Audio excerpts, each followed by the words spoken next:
Bonjour tout le monde, permettez-moi de vous présenter cette présentation. S'agit-il d'une lésion bénigne ou suspecte?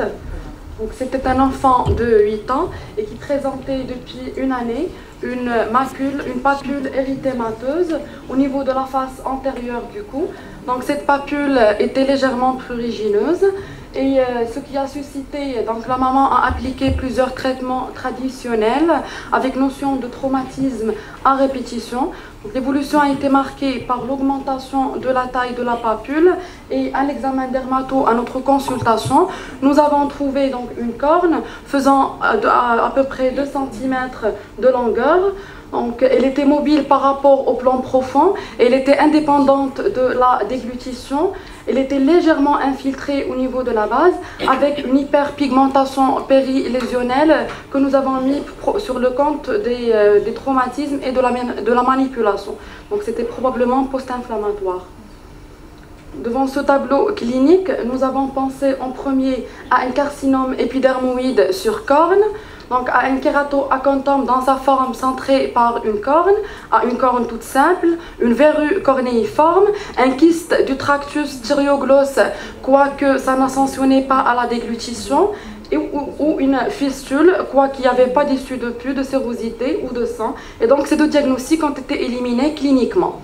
Donc pour étayer plus nos diagnostics, nous avons fait une dermoscopie qui a montré un patron vasculaire fait essentiellement de vaisseaux linéaires entourés d'un halo blanchâtre, d'épingles à cheveux irréguliers entourés là aussi d'un halo blanchâtre et de piquetés hémorragiques dans les prolongements de la corne. Donc, c'est 3 signes dermoscopiques d'un patron vasculaire, notamment les vaisseaux linéaires, les épingles à cheveux et les piquetés hémorragiques. Donc, nous avons pensé à une tumeur kératinisante et nos diagnostics se sont retrouvés restreints au carcinome épidermoïde ou à la verrue. Pour cela, nous avons réalisé une biopsie exérèse de la lésion en totalité que nous avons adressée en anatomopathologie. Et donc, l'histologie était en faveur d'une prolifération kératinocytaire verruqueuse, donc sans atypie cytonucléaire ni cellulaire, et donc avec des présences de coïlocytes. Et le diagnostic retenu était celui d'une verrue vulgaire irritée. Donc devant cette corne au niveau de la face antérieure du cou, nous avons retenu le diagnostic d'une verrue cornéiforme. La particularité de notre cas, c'est d'abord la localisation au niveau du cou, la forme cornéiforme qui est assez rare et ça nous a fait penser en premier au carcinome épidermoïde. Nous l'avons éliminé par l'âge qui n'est pas en faveur, quoique la dermoscopie était très évocatrice du carcinome épidermoïde et le diagnostic final a été retenu par l'histologie.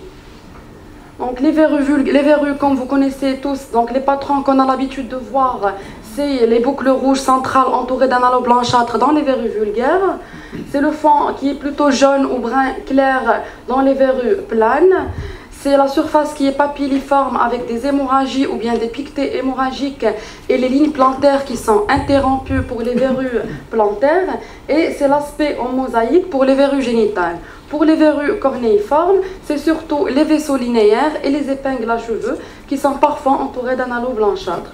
Donc, en conclusion, devant des vaisseaux entourés d'un halo blanchâtre, de la kératine et des piquetés hémorragiques, pensez aux tumeurs kératinisantes, en premier le carcinome épidermoïde, mais n'oubliez pas la verrue cornéiforme, surtout chez les enfants. Et je vous remercie.